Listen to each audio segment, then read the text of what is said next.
What's up, everyone? This is Los Hermanos. We're back for another breakdown, and this time for UFC 281. 281. Right, and we have a hell of a card in front of us. Yeah. It will take place in Madison Square Garden in New York this Saturday. Today is Wednesday at the time of this recording, and boy oh boy do we have a card in front of us. We have in the main event Israel Adesanya against Alex Pereira. In the co-main event we have Carlos Esparza against Wei Lee. Right, and in the people's main event we have Dustin Poirier against Michael Chandler.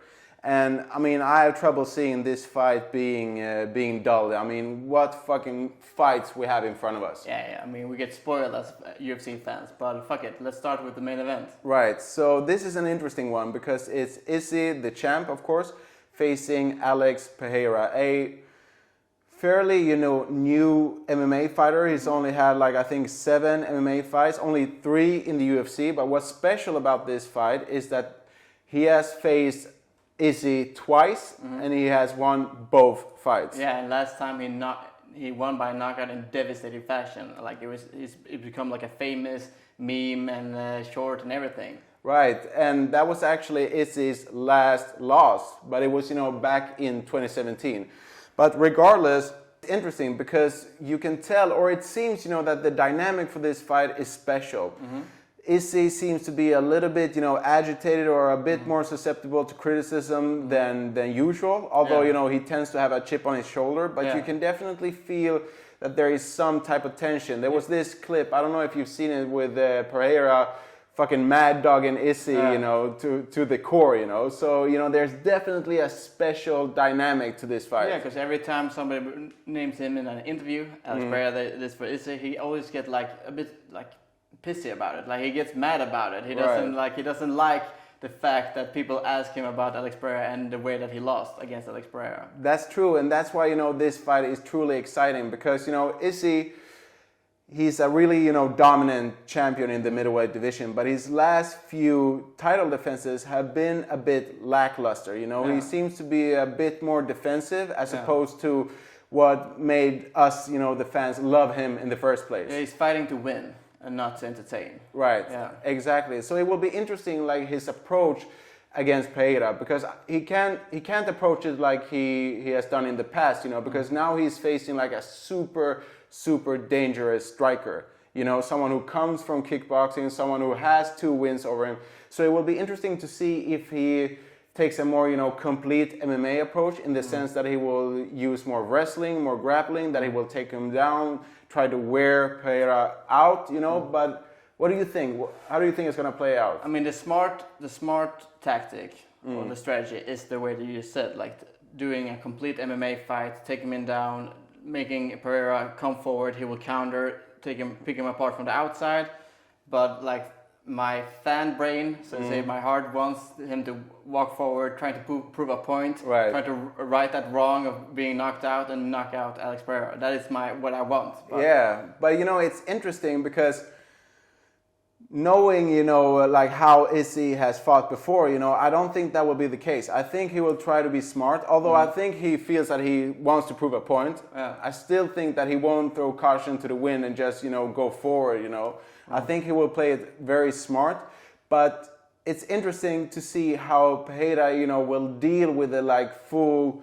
scope of MMA, because you mentioned to me before, Pereira has been training a lot with Glover Teixeira, who is a fucking dog in the grappling department, bigger than Pereira, so he has definitely had a lot of, grappling and wrestling training. Exactly, because I've never seen Izzy doing his game plan the complete way. I've never seen him going for takedowns and stuff like that as well. So maybe this will be the first time seeing that. And how good is he in taking people down? That I don't know. I know he's good at defending and getting back up, but not actually going for the... Being an offensive grappler in that sense. Yeah, no, I mean, I can't fucking wait. This is going to be so interesting, because... One thing, we watched earlier this week BT Sports breakdown of the fights, of the card, where, Bisping said something interesting, that he was reflecting about, his fight against Dan Henderson. He got, brutally knocked out by Henderson. And he said that, although, you might think that that knockout doesn't, play in as a factor. When you're standing there on the day of the fight, those skeletons, those demons do come forward. So it'll be interesting to see how Izzy, deals with that. If it affects him or if it doesn't. Yeah. Or if it is an opportunity for Pereira. Right, exactly. So, I mean, who do you got? Who do you think wins? I mean, I have to go with the easy choice, and say, is this going to win the fight? Yeah, I have to do that. I mean, I agree, but I like to think that this one will be different as opposed to his previous fights. I think this one will be a lot more entertaining in the sense that I think it will be a lot more, damage, like Dana White likes to say. It's about damage. This is a fight. Yeah, I'm being, because I've been getting my hopes up for so many fights. So I'm going to play it cool and just say, not expect too much. Right. You think Izzy wins, but you don't think necessarily it's going to be a crazy wild fight. I want it to be, but I'm just saying, just to save face, I'm just saying it's going to be a boring fight. All right, fair enough.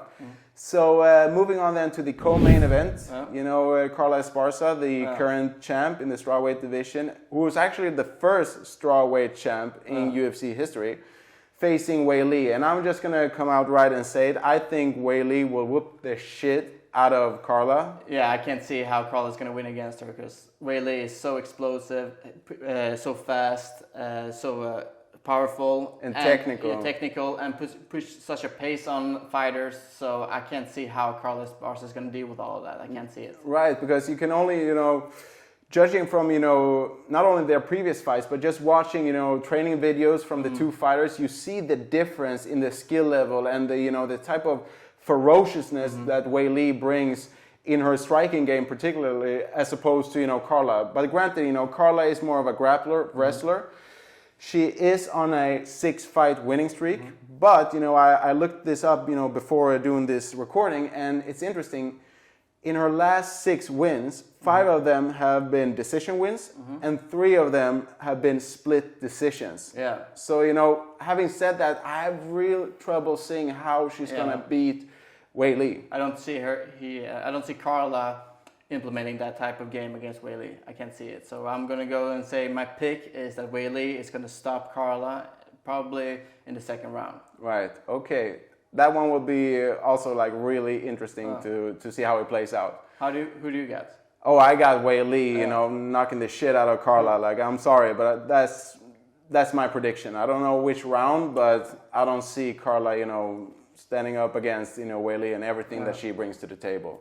Yeah. But who knows, So moving on then to the third fight, the people's main event. Yeah, this fight can't be boring. I don't know how this is not going to be an entertaining fight. I can't see it. No, me neither. I mean, we got Dustin Poirier against Michael Chandler, 2 dogs, 2 veteran warriors who always bring the fight. They're both, durable as hell, explosive, tough as nails. So it will be really, really interesting. And I think, a particularly interesting point about this fight is I think it will really show, who of these 2 will still be a contender. Yeah. Because, both of them have fought for the title. They've both lost. They've been in the game for quite some time. And they've been in wars. Yeah. And that shit takes a toll on you. So if, one of them loses by a devastating knockout, I think that will prove then to be the beginning of the end for that fighter. I completely agree. Because I don't know how much they still have that itch and how much they still want to push themselves. Because they have already, both of them have done everything in the sport. Right. Except being the undisputed champ. But, I mean, time is a bitch. That's the worst enemy of all time and the worst opponent. Nothing fucks you harder than time. So I completely agree, and I don't think that if you lose this by a devastating knockout, that I can't see a title fight in front of them very for that person. You don't see them climbing back, to the top. And just one more point before we go to our picks for that particular fight. But what I think is quite symbolic is that Frankie Edgar is also on this card, and it will be his last fight. And, both of us, we grew up watching Frankie Edgar, and, we love it because that's also another fighter who truly brings it. But I really feel that he has been in too many wars. He has been sticking around for too long. And it just goes to show, the truly sad thing about this sport, and with those type of fighters who the fans love, that the damage that they take and how it accumulates, it will have like serious consequences on their health, for the long term. And that's why, I'm hoping for a wild fight, but I'm also afraid that, one of them will take a serious beating or being knocked the fuck out, which will have like a truly detrimental effect on their health. But, let's see. So who do you think wins? I mean, I like both of them. Super entertaining, but I'm going to go with my heart strictly, and I love Dustin Poirier. So I'm just going to say Dustin. But I can see Chandler winning. I do. And three-round fight actually favors maybe Chandler. Yeah. Because he's so explosive. Yeah. But I think Dustin has all the tools to beat him. Right. And I think you bring up a good point. He's not only explosive, but he's the more proficient wrestler. And this is a 3-round fight as opposed to a 5-round fight. I think Dustin is the more durable of the two. Both of them are super durable, but I think Chandler is more explosive, and this might favor him. It being like a 3-round fight. Yeah. But let's see. I'm also gonna go with Dustin because I fucking love Dustin Poirier. But shit, man, I can't wait. This is gonna be super exciting. Yeah. All right, so thank you guys for watching, and see you in the next one. Peace. Peace.